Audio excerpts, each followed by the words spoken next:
Ubanjiswe ilahle wena wanquma nengqondo, ayingonyana wakho lo.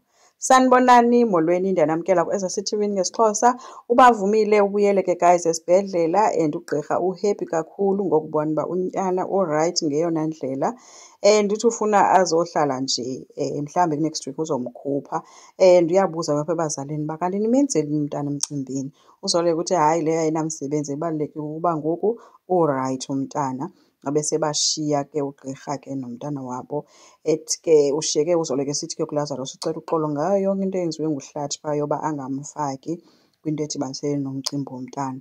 ULazarus uthe ke into ebalulekileyo ngoku kukuba thina unyana wethu soba ethi uphilile and uzosijoyina soon. Uzoleke wathi ke sizotsho sikwazi ke uphinda sibe yilaa family futhi. Hayi ke besehagana ke kumnandi kunjeya.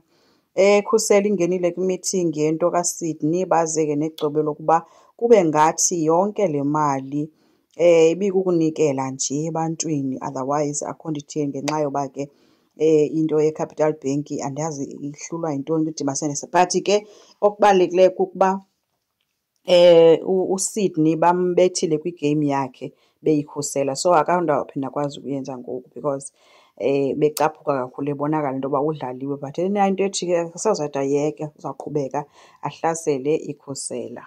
So after ke uLazarus ubonakele encokola ke noZoleka besephaya eziofisini esithi ke worried ke ngendlela uyisazoyithatha ngayo yonke le nto noba uzoyithatha kanjani. Esithi ke including noNoceba, esithi noNceba kudala ke yena undime apha emqaleni ufuna ukwazi yonke into because seyaye azi yonke into uba kwenzekani. Kuye kwangena i-SMS ke guys besathetha kanti nguNonceba esithi usendleleni. And uLazarus uthe ke uNonceba ke ndiyamazi uba ufuna ntoni. Uzoleka uthe makungastress wethu ngayo yonke le nto abantu bokuwabo, yena uzohlala ekhona apha eca kwakhe emnikeza isapoti. Ufikile uNonceba nyhani ezothetha nebrother yakhe ke embuza uba kwenzeka ntoni, kutheni into ezoxoka ngento enkulu kangaka. Sithi nguZoleka nikwenzise yonke le nto wawuxoke kanje. uLazarus ke oko ethule kodwa ke elingeni kude waphendula esithi khange andinyanzele nganto uZoleka.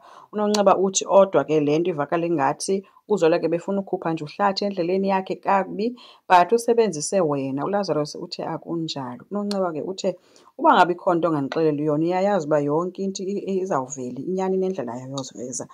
Esithi ke uLazarus, Nonceba ndiyathembisa exesheni ndizothetha, okwangoku ininzi into eyenzekayo ebomini bam.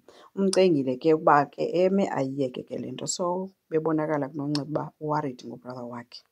Irhanisi ke elinguhlathi libonakele ke guys lifika ke kwaZoleka after i-meeting yakhe nabantu bakowabo ke. uZoleka umbuzile ukuba ngamenzela ntoni na, ufike khona ke noLazarus ke. Uhlathi utheni enkosi andihlelanga, ndifuna nje ukuthi enkosi ngalo msebenzi ndiyavuya ukuba nam ndikwazi ukwenza umsebenzi omhle wonyana wam. Akancumanga ke phofu ingathi intshontshe lentaka. Ujonge apha kuLazarus ume phezu kwentloko yakhe watsho ethi mamela ke ndifuna atshintshe igama abe negama lokwamabandla nelam lingene phaa kwi-birth certificate. Yeyona ndlela erayithi yokwenza izinto ke leyo. uZoleka uthe ke engakholelwanga futhi yile nto wasondela apha eca kohlathi esithi ubavumile unalo igama and unaye utata. Uhlathi uthe sugeza ubavumile unyana wam, ayingonyana wakhe lo. Watsho ekhomba ke uLazarus ozithuleleyo ke ozihlelele apha phantsi. Aba bame bobayi-2 bona. uZoleka uthe Hlathi unobomi bakho, phindela ebantwaneni bakho nothumeka. Uhlathi uthe uyithatha phi le nto uyithethayo, okusalayo ubavumile lisende lam. Ngelingeni ke uLazarus ude wathetha ke esithi ukuba ngumzali ku-more than that. Uhlathi uthe uzazela phi ke wena leyo into. Bamela ke Zoleka, uzoya phaa kwaHome Affairs uyosayina i-affidavit utshintshe yonke le mpambano yenzileyo endandikuceli. Waphakama xa kulapho ke uLazarus eqonda ngqo kuhlathi embuza uba asiyenzi loo nto uzawuthini.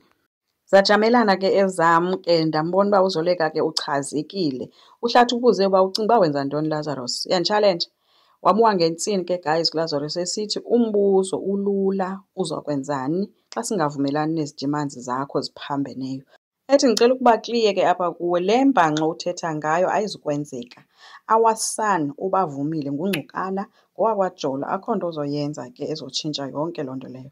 Uhlathi uthe wena ubanjiswe ilahle wena wanquma ingqondo, ayingonyana wakho lo. uZoleka ke wathi ngunyana wakhe. UHlathi ke wathi, heyi mamelani apha mamenemenentini. Ningazigqokisela nje nina okusalayo phaa kwii-veins zikaBavumile kugijima igazi lakwaMabandla. Ndiyawazi amalungelo am, wayithatha intsini guys uLazarus.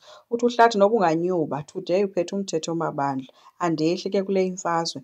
ULazarus uthe uba ucinga uba uzawufika apha uzogxobhagxobha ifemeli yam, kukhulu okukulandelayo ndoda. UHlathi uthe nawe ukuba ucinga into yoba uzodlala indlu kaNodoli ngonyana wam, kukhulu okuzayona kuwe. Hayi ke guys, zindala zombini azi uba izawuzala nkomoni na. Enkosi, ngicela siqhubeke, subscribe, silike, singakhomenta futhi. Bye.